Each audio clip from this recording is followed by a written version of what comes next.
कोई नई विचारधारा नहीं। हमारे विपक्ष के लोग हर 2-3 महीने नया फैशन निकालते हैं।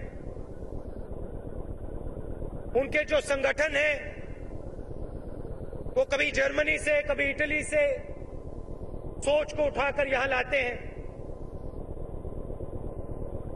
हमारी सोच हजारों साल पुरानी है, हिंदुस्तान की मिट्टी में मिली है, आपके दिलों के अंदर है, आपके खून के अंदर।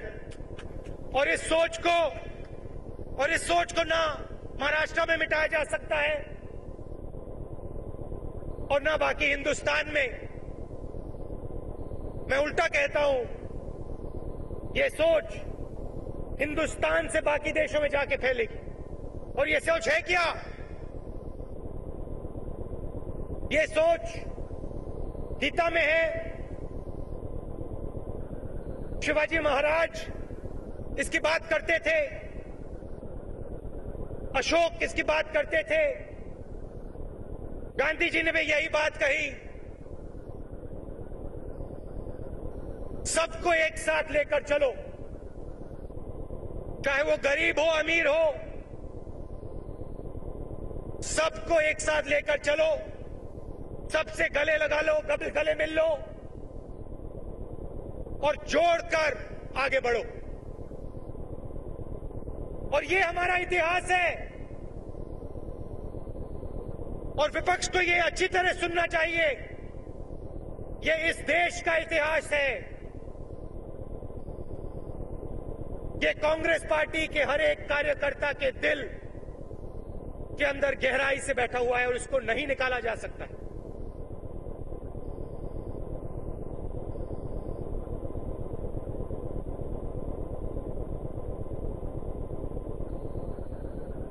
दस साल कांग्रेस पार्टी की सरकार चली और हमने क्या किया? हमारे आप सब प्रोग्राम देख लीजिए और मुझे एक ऐसा प्रोग्राम का नाम बताइए कि हमने कहा कि भैया अगर वो महिला है तो उसको मनरेगा नहीं देंगे। हमने कहा अगर हिंदुस्तान में रहता है उसे हम गारंटी करके मनरेगा देंगे। और यही हमने भोजन के अधिकार के लिए कहा। जब हम आरटीआई की बात करते हैं तो क्या हम कहते हैं भैया आरटीआई सिर्फ किसी एक धर्म को मिलेगा? हम कहते हैं अगर कोई हिंदुस्तान में रहता है तो उसे आरटीआई का फायदा मिलना चाहिए। ये हम में और उनमें फर्क है। जहां भी विपक्ष के लोग जाते हैं किसी ना किसी की लड़ाई कराते हैं। हिंदू को मुसलमान से लड़ाएंगे, किसी एक जात को दूसरी जात से लड़ाएंगे, एक प्रदेश को दूसरे प्रदेश से लड़ाएंगे। पिछले 10 सालों में 15 करोड़ लोगों को हमने गरीबी से निकाला है कांग्रेस पार्टी ने। हमने मतलब कौन? आपने, कांग्रेस पार्टी के कार्यकर्ता ने। कैसे निकाला है? मनरेगा, भोजन का अधिकार, आदिवासियों का बिल, जमीनी अधिकरण बिल। और ये कहां से आए? ये योजनाएं कहां से आई? ये ऊपर से नहीं गिरी। मनरेगा के बारे में आप सुनना चाहते हैं तो महाराष्ट्र से आया। शुरुआत महाराष्ट्र से हुई और जब हमें लगा कि ये फायदेमंद है तो हम इसको पूरे हिंदुस्तान में इसको लागू किया। देखिए, हिंदुस्तान को कौन आगे ले जाता है? हिंदुस्तान की जनता आगे ले जाती, गरीब लोग ले जाते हैं। आज मुंबई में मैंने कोली समाज, मच्छीमार लोगों से बात की। वो ले जाते हैं। गरीब इस देश को आगे ले जाता है। और हमारा सिर्फ एक कहना है कि अगर इस देश को हमें सचमुच आगे ले जाना है तो गरीब की बात सुननी ही पड़ेगी, कमजोर लोगों की बात सुननी ही पड़ेगी और उनको शामिल करना ही पड़ेगा। वो इंडिया शाइनिंग की बात करते हैं, आप उनके नारे देखिए, इंडिया शाइनिंग। गरीबों की बात नहीं करेंगे, कमजोर लोगों की बात नहीं करेंगे।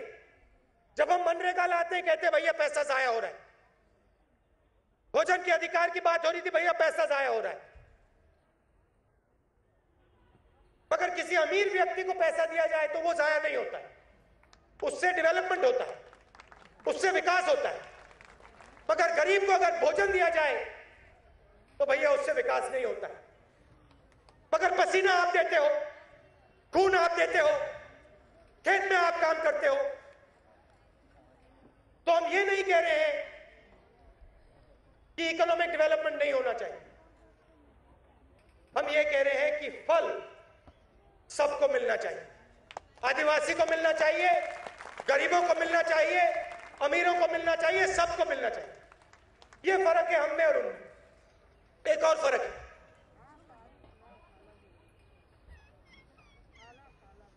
हम इस बात को मानकर चलते हैं कि ज्ञान आप में है। जो भी हमने हिंदुस्तान के लिए किया है वो आपसे सुनकर समझकर किया। हरी क्रांति हम लाए, ऊपर से नहीं दी गई। हमारे नेता किसानों के पास गए, उनसे बातचीत की, उनसे समझा और फिर हरी क्रांति आई। बैंक नेशनलाइजेशन भी ऐसे किया गया। और जब कंप्यूटर की बात हुई, मैं आपको याद दिलाना चाहता हूं, जब कंप्यूटर की बात हुई कांग्रेस पार्टी के युवाओं ने कहा कि भैया कंप्यूटर को लाना है। राजीव गांधी जी थे, सैम पिट्रोदा जी थे और बहुत सारे हमारे युवा नेता थे। और विपक्ष के लोगों ने क्या कहा, पार्लियामेंट में उनके सीनियर नेता खड़े हुए, नाम नहीं लेना चाहता हूं, सबसे सीनियर, और उन्होंने कहा कि देखिए ये राजीव गांधी कंप्यूटर की बात क्यों कर रहा है, हिंदुस्तान को कंप्यूटर की जरूरत नहीं है, नष्ट हो जाएगा हिंदुस्तान, रोजगार चला जाएगा, किसी को नौकरी नहीं मिलेगी, कंप्यूटर सबसे नौकरी उठा के भाग जाएगा, ये इनका कहना था। और फिर देखिए क्या हुआ, कंप्यूटर ने हिंदुस्तान को बदला। और 10 साल बाद वही नेता बीजेपी के, उन्होंने ऐसे स्टेट से कहा कि भैया कंप्यूटर तो हम लाए, कंप्यूटर तो हमने दिया हिंदुस्तान को, टेलीफोन तो हमने दिया हिंदुस्तान को। यही इनका फैशन है। गांधी जी को मारा इन्होंने, आरएसएस के लोगों ने गांधी जी को गोली मारी, और आज उनके लोग गांधी जी की बात करते हैं। सरदार पटेल जी कांग्रेस पार्टी के नेता थे।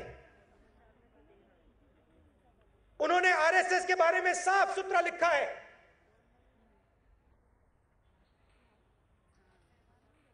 उनके संगठन के बारे में बहुत साफ सुथरा लिखा है।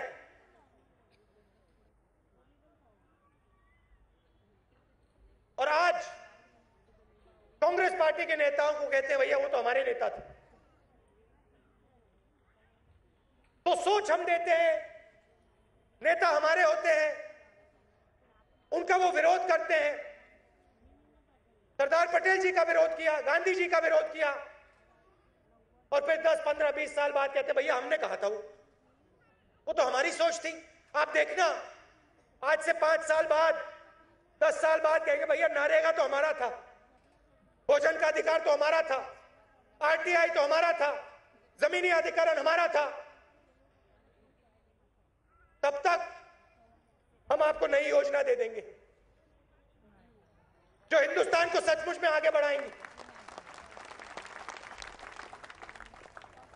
खाने के बारे में थोड़ा कहना चाहता हूं। महाराष्ट्र तेजी से आगे बढ़ रहा है और यहां हमने दिल्ली मुंबई, मुंबई चेन्नई और दिल्ली कलकत्ता का एक कॉरिडोर बनाया है। कल औरंगाबाद में मैंने कहा कि इस कॉरिडोर से लाखों रोजगार महाराष्ट्र में आएंगे। 13 लाख लोगों को रोजगार इस कॉरिडोर से मिलेगा, युवाओं को। और थाने को भी हम इंडस्ट्रियल हब प्रमोट कर रहे हैं और पावरलूम इंडस्ट्री को हम यहां पूरा समर्थन दे रहे हैं और लाखों लोगों को यहां रोजगार मिलेगा। और भिवंडी पावरलूम मेगा क्लस्टर की भी बात हो रही है और उसमें भी हमारी पूरी कोशिश रहेगी। यहां क्लस्टर रीडेवलपमेंट स्कीम भी अनाउंस हुआ है 7-10 दिन पहले। उससे 5.5 लाख लोगों को फायदा पहुंचेगा और 2 लाख लोगों के घरों को का रिकंस्ट्रक्शन होगा। थाने को हम मुंबई से भी जोड़ रहे हैं। सड़क को बड़ा कराया जा रहा है और तमाम फ्लाईओवर और पुल हम बना रहे हैं। 126 किलोमीटर का मल्टी मॉडल कॉरिडोर विरार से अलीबाग को भी हम बना रहे हैं। और आपकी एक डिमांड है, मेट्रो की डिमांड है और मैं चीफ मिनिस्टर से उसके बारे में बात कर रहा था और उन्होंने मुझे आश्वासन दिया है कि उनकी पूरी कोशिश होगी कि जो आपकी ट्रांसपोर्ट की नीड्स हैं, जरूरतें हैं, उनको वो देखेंगे और उनको वो ठीक करने की कोशिश करेंगे।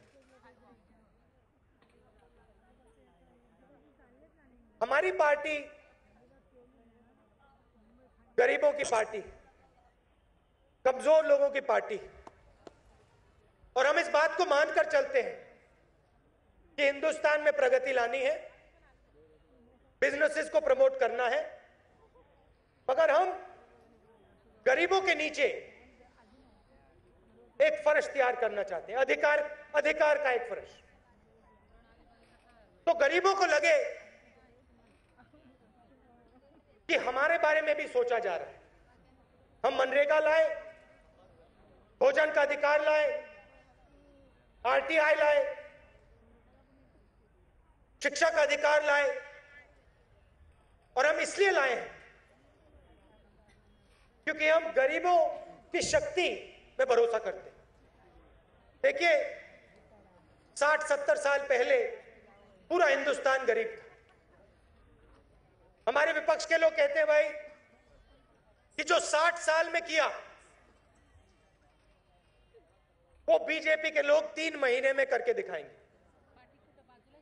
अब 60 साल में जो किया, किसने किया? महाराष्ट्र के किसानों ने किया, महाराष्ट्र की महिलाओं ने किया, आपके गरीब लोगों ने किया, आपके किसानों ने किया। तो ये देश अभी जहां पहुंचा है, पहुंचाया किसने? महाराष्ट्र की जनता ने पहुंचाया, हिंदुस्तान की जनता ने पहुंचाया। और जब ये ऐसी बात करते हैं कि भैया 2 महीने में हम वो काम कर दिखाएंगे जो 60 साल में हिंदुस्तान ने किया, वो हिंदुस्तान की जनता की इज्जत नहीं कर रहे,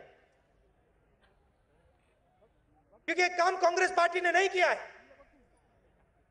ये काम आपने किया है, आपके पसीने ने किया है, आपके खून ने किया है। क्या भाखड़ा नंगल को किसने बनाया?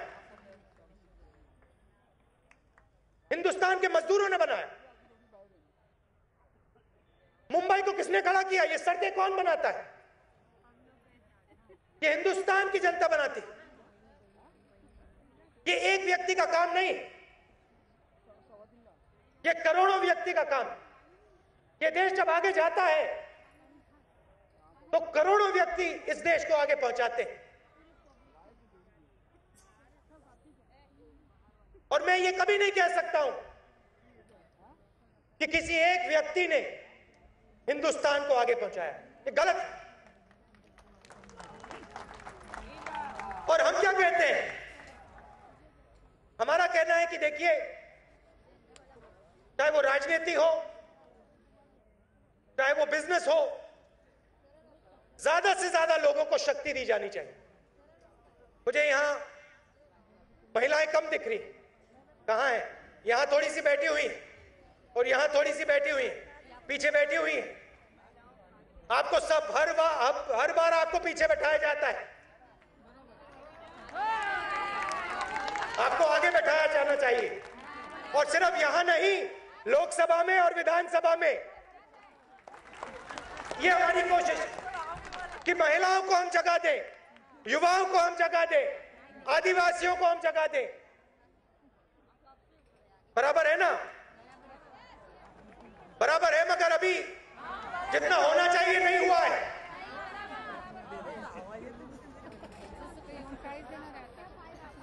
तो अलग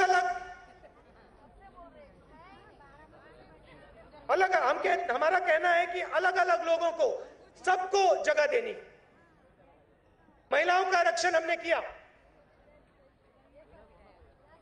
मगर मुझे बताइए, हिंदुस्तान में 50% महिलाएं हैं। क्या आपको लोकसभा में, विधानसभा में 50% महिलाएं दिखाई दे रही है? नहीं दिखाई दे रही। तो महिलाओं को भी जगह देनी है। और सिर्फ विधानसभा और लोकसभा में नहीं, ठाकरे जी यहां बैठे हुए हैं, कांग्रेस पार्टी में भी जगह देनी, संगठन में भी जगह देनी। आगे बढ़ो। और यहाँ राहुल गांधी आगे बढ़ो। कुंभी समाज है, अग्री समाज है राहुल गांधी और कोली समाज, तुम्हारे साथ है। आपको भी जगह देनी है, आपकी भी बात सुननी है और सबको एक साथ ले जाना है, तभी ये देश आगे बढ़ेगा। हाँ। और सिर्फ हर धर्म को भी ले जाना है, हिंदू हो, मुसलमान हो, सिख हो, ईसाई हो, सबको शामिल करना है, तब हिंदुस्तान आगे बढ़ेगा। ये हम में और बीजेपी में फर्क है। आप दूर दूर से आए, इसके लिए बहुत बहुत धन्यवाद। और महाराष्ट्र में आकर मुझे बहुत खुशी होती है, क्योंकि आपसे पूरे देश को बहुत सीखने को मिलता है। भाईचारे से, प्यार से आप काम करते हो। गांव में जाता हूं, मुस्कुराकर, शांति से आप क्रांति लाते हो। बहुत सीखने को देते हो आप हमें, इसके लिए बहुत बहुत धन्यवाद। नमस्कार, जय हिंद।